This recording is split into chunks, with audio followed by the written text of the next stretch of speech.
देंगी। ज्यादा जीभ चलाओ तो तेरी जीभे काट फेंक देंगी।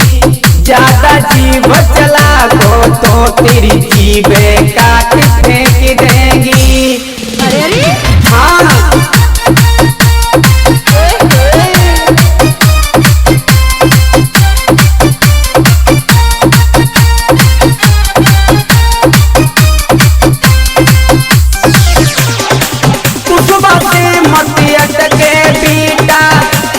धूल चटा देंगी।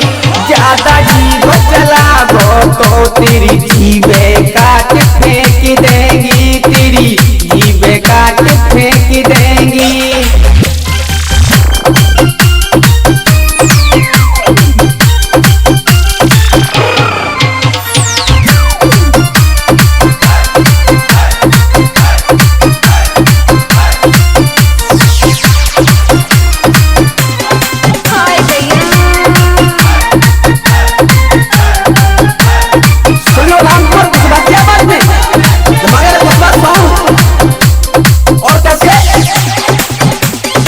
राजा कुसुकी हमें छैया दुश्मन को तू पता नहीं।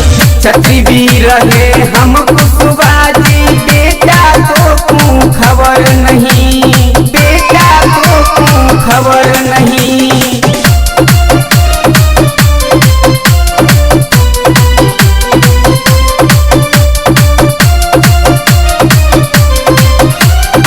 राजा कुसुकी हमें छैया दुश्मन को तू पता नहीं।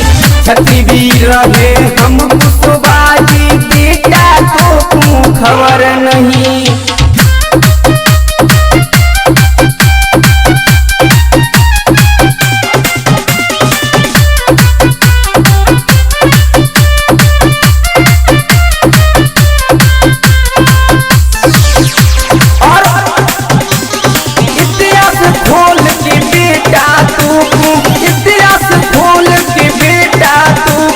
हमको हालत दिखा देंगी। ज्यादा जीभ चलाओ तो तेरी जीभे काट फेंक देंगी। ज्यादा जीभ चलाओ तो तेरी जीभे काट फेंक देंगी।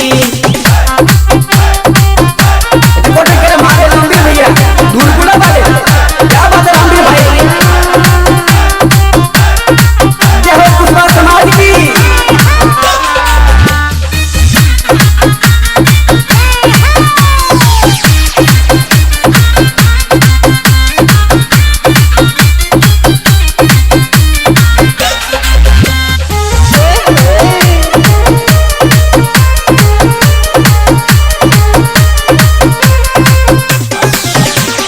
चंद्रगुप्त की तेज धार तलवार किसी पे करे पार। हम मोर वंश कुसुबा सेनी दुश्मन को कर देंगे तार तार। दुश्मन को कर देंगे तार तार।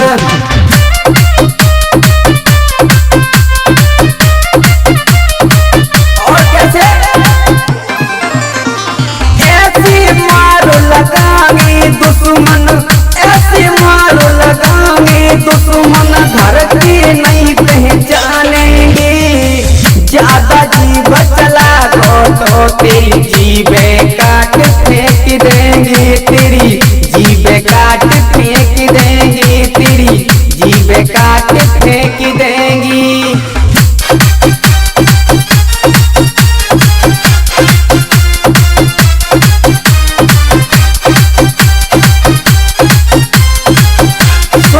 भैया जी जिला आगरा वाले मेरे बड़े भाई।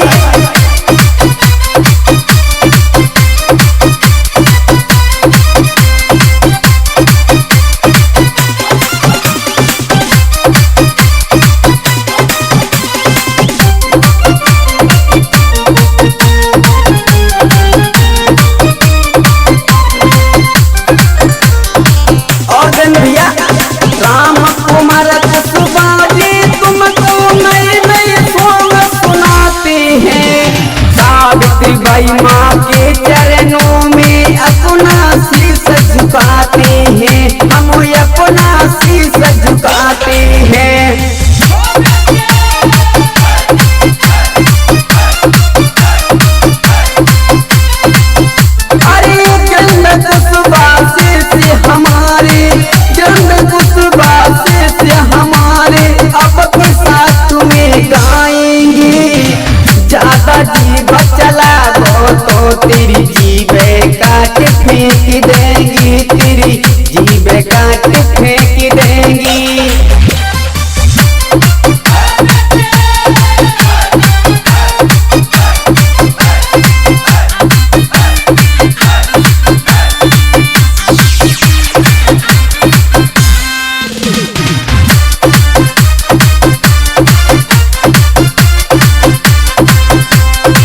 तेरी जीभ